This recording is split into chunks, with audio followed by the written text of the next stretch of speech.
Monsieur le Président, Mesdames et Messieurs les conseillers, le groupe Force ouvrière salue le travail effectué collectivement par le rapporteur, les administrateurs et l'ensemble de la section, ainsi que la qualité rédactionnelle et analytique du rapport dans son ensemble. Aux difficultés d'ordre sémantique et statistique relatives aux seniors en ont répondu d'autres, liées à l'emploi de la catégorie de salariés concernés, situation de cumul d'emploi avec d'autres statuts, chômage, retraite, situation de transition vers d'autres régimes, retraite progressive, cessation anticipée d'activité, etc.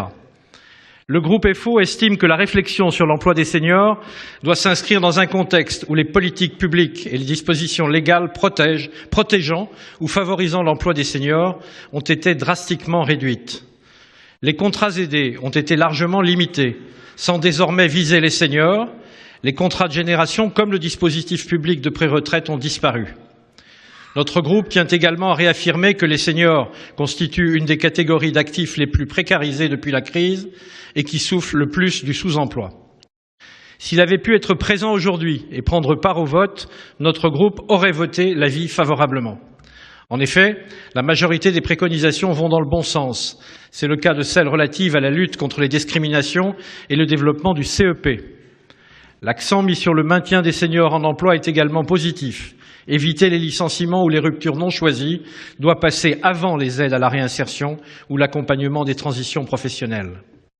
Néanmoins, plus précisément sur la préconisation numéro 4, le groupe FO tient à rappeler que les éléments fondateurs du statut général des fonctionnaires doivent être préservés. Par ailleurs, le groupe FO regrette la confusion entretenue entre la GPEC et la gestion des ressources humaines. La GPEC est un outil de prospective et de prévention de PSE qui se déploie dans l'entreprise et dans la branche.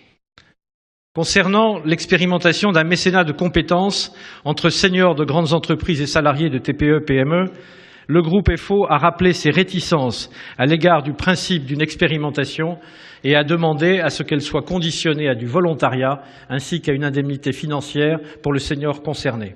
Enfin, notre groupe insiste sur la préconisation recommandant la mise en place d'un contrat et sur la nécessité de dégager un dispositif alternatif au CDD senior, dispositif qui n'a jamais fait ses preuves. Une seule prime à l'embauche pour redorer ce dispositif serait vouée à l'échec et contribuerait à une mauvaise image des seniors sur le marché du travail, inemployables sauf à être subventionnés. Notre groupe a fait la proposition plus précise d'un contrat de transition sécurisé, assorti d'une indemnité publique. Il s'agirait d'un CDI rendu pour la durée nécessaire à l'obtention des trimestres permettant le départ en retraite à taux plein.